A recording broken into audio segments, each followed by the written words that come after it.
Real life problems, এটা problems হওয়ার কথা, problems related to different solid objects. Exercise 19, question number 13, page 266, serial number 500। তো তোমরা 500টা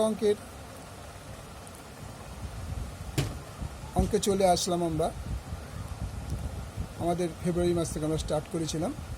আচ্ছা, 500 সংখ্যা অঙ্কে আমরা চলে এসেছি। 13 নম্বর অঙ্ক, পেজ কোশ্চেন নাম্বার 13। 21 ডেসিমিটার দীর্ঘ ও 11 ডেসিমিটার প্রশস্ত ও 6 ডেসিমিটার গভীর একটি চৌবাচ্চা অর্ধেক জলপূর্ণ আছে। সেই চৌবাচ্চা যদি 21 সেমি দৈর্ঘ্যের ব্যাসের 100টি লোহার গোলক সম্পূর্ণ ডুবিয়ে দেওয়া হয়, তবে জলতল কত ডেসিমিটার উঠবে হিসাব করে দেখি। তাহলে এই 3টে ডাইমেনশন দেখে পরিষ্কার বোঝা যাচ্ছে দৈর্ঘ্য প্রস্থ উচ্চতা যখনই আছে, এটাকে যখন চৌবাচ্চা বলা হচ্ছে তখনই বোঝা যাবে এটা একটা আয়তঘন আছে। কি আছে না, আয়তঘন, ঠিক আছে, বা সমকোণী চৌপল, ঠিক আছে। আমরা আয়তঘনই বলি, সমকোণী চৌপল অনেকেই বলে। যাই হোক, তাহলে আমরা এটা একটা আয়তঘন তৈরি করলাম। আয়তঘনটা কীভাবে তৈরি করলে বুঝতে পেরেছ? প্রথমে আমরা এরকম একটা রেক্ট্যাঙ্গেল আঁকলাম, তারপর এরকম একটা রেক্ট্যাঙ্গেল আঁকলাম, তারপর এরকম টাচ করে দিলাম, তাহলে হয়ে গেল আয়তঘন। এই বলছে দীর্ঘটা কত বলেছে? 21 ডেসিমিটার। মানে ডেসিমিটার, কিন্তু হাইটটা হচ্ছে 6 ডেসিমিটার আর চওড়াটা বলছে 11 ডেসিমিটার। তা চৌবাচ্চাটি আয়তঘনাকার, সুতরাং চৌবাচ্চার আয়তন দৈর্ঘ্য গুণ প্রস্থ গুণ উচ্চতা ঘন ডেসিমিটার।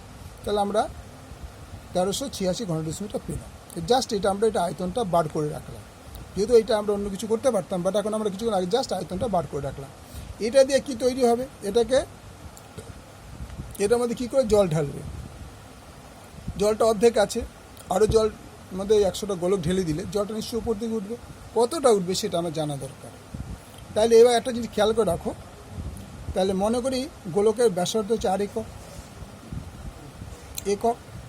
তাহলে ও বলেছে কি 21 ডেসিমিটার ব্যাসের, তার মানে এই গোলকের ব্যাসটা হচ্ছে 21 ডেসিমিটার।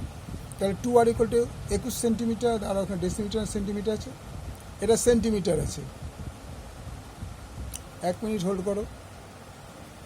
তাহলে দেখো একটা জিনিস, এটা কিন্তু সেমিটা বলেছে 21 সেমি, তাহলে 2r = 21 সেমি। কিন্তু এই সেমিটা তো আমি রাখতে পারবো না, কারণ এই পুরো পোর্শনটা হচ্ছে ডেসিমিটারের। তাহলে এই সেমিটারকে আমাকে ডেসিমিটার নিতে হবে, কারণ অ্যান্সারটা আছে জলতল কত ডেসিমিটার উপরে উঠবে। আগের অঙ্কটা কিন্তু পেয়েছে কত সেমি লাগবে, কিন্তু এখন কিন্তু তাই বলি না, এখন উল্টোটা বলছে। উপরে ডেসিমিটার দিয়েছে, মাঝখানে সেন্টিমিটার দিয়েছে, এখন বলছে আমি সেটা ডেসিমিটার চাই। তাহলে 2r = 21 সেন্টিমিটার। একে ডেসিমিটার নিতে গেলে কী করতে হবে নিশ্চয়ই জানো, 10 দিয়ে ডিভাইড করতে হবে। আগে 10 দিয়ে সেন্টিমিটারকে কী করেছি, 10 দিয়ে ডেসিমিটারে গুণ করে আমি কী করেছি, কী পেলাম, সেন্টিমিটারে পেলাম। এইবার আমার সেন্টিমিটারকে তার ডেসিমিটার নিতে করলে 10 দিয়ে ভাগ করতে হবে। তাহলে ভাগ করে দিলাম, ভাগ করলে 10.5, এখানে ভাগ করে দেওয়া গেলো 2.1 ডেসিমিটার। তাহলে r = 2.1/2 ভাগ করলে 1.045 ডেসিমিটার।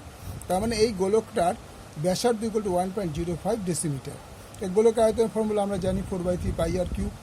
এখানে আমি r³ কিন্তু লিখলাম না, এই r এর বদলে আমরা এইটা বসালাম 1.05 × 10³ ঘন ডেসিমিটার। বোঝা গেল? তাহলে এটা হচ্ছে একটা গোলকের আয়তন, ঠিক আছে। এখানে কটা গোলক আছে?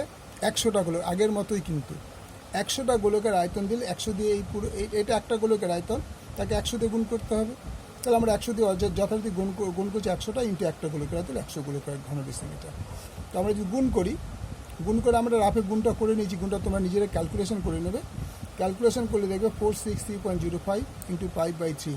তোমরা ক্যালকুলেটর করতে হবে, যদিও তোমাদের ক্লাস 10-এর তো তোমাদের ক্যালকুলেটর ইউজ করতে দেবে না। তোমরা তো মাল্টিপ্লাই মানে গুণ করে, কী করে গুণ করবে, এটাকে 3বার গুণ করতে হবে, এটাকে 4 দিয়ে গুণ করতে হবে, এটাকে 100 দিয়ে গুণ করতে হবে, তারপরে 3। এই পাইয়ের জায়গায় 22-এর সাথে মানে তোমার অ্যাকচুয়ালি গুণটা করতে হবে 1.05কে 3বার গুণ করতে হবে। পাই মানে 22 লিখতে হবে, এখানে 4 লিখতে হবে, এখানে 100 লিখতে হবে, 22 দিয়ে 3 × 7 লিখতে হবে। তারপরে তোমার গুণ করে 7 দিয়ে ভাগ করতে হবে। আমি কিন্তু এত ভাগে যাইনি, তোমরা এটা নিজেরা গুণ করে বার করবে। গুণ করার পরে আমরা এই জিনিসটা পেয়েছি। একে যদি 3 দিয়ে ভাগ করি তাহলে 154.35 ঘন ডেসিমিটার = 485.1 ঘন ডেসিমিটার হয়েছে। কারণ পাই দিয়ে গুণ করলে আমরা এই জিনিসটা পাবো। ঠিক আছে, তাহলে মনে করি উচ্চতা এইচ। তাহলে এইবার হচ্ছে দেখো এখানে চৌবাচ্চায় কিন্তু বলে দিয়েছি উচ্চতাটা 6 ডেসিমিটার, কিন্তু আমরা 6 ডেসিমিটার নেবো কেন? আমরা তো জল কিছুটা বলেই দিয়েছি, চৌবাচ্চার উচ্চতা 6 ডেসিমিটার, বাট জলটা বলছে অর্ধেক। জলটা তখন এই চৌবাচ্চার জল মনে করে এই পর্যন্ত, এইখানে এসে এই পর্যন্ত অর্ধেক হয়ে গেছে। তাহলে এই হাইটটা আমাকে বার করতে হবে, এই হাইটটা কত। তা আমরা যদি এখানে 6 বসাই, তা হাইটটা আমরা জানবো কী করে? হাইটটা তো আমরা জানতে পারবো না। তাই আমরা তখন কী করেছি, হাইটটাকে এই যে হাইটটা যেটা হওয়ার কথা এটাকে আমরা এইচ ধরে নিয়েছি। তো বোঝানোর জন্য তো এইচ লিখলাম, এটা কিন্তু অন্য কিছু কারণ না। তাহলে এইচ ধরলাম। তাহলে এই যে মনে করি জলের উচ্চতা এইচ, তাহলে এই 6-এর পরিবর্তে কোথায় গেলো? এই 6-এর পরিবর্তে আমরা দেখো 21 আর 11 যা ছিল তাই লিখলাম, এই 6-এর উচ্চতাটা আমরা এইচ ধরলাম। এইচ ধরে কি দাঁড়ালো? H is equal to 485.1/21 into 11 ভাগ করলে তোমার 2.1 ডেসিমিটার হবে। আমি গুণটা এখানে দিলাম না, তোমার গুণটাগুলো আবার পরে পাতা আমাকে দৌড়তে হবে।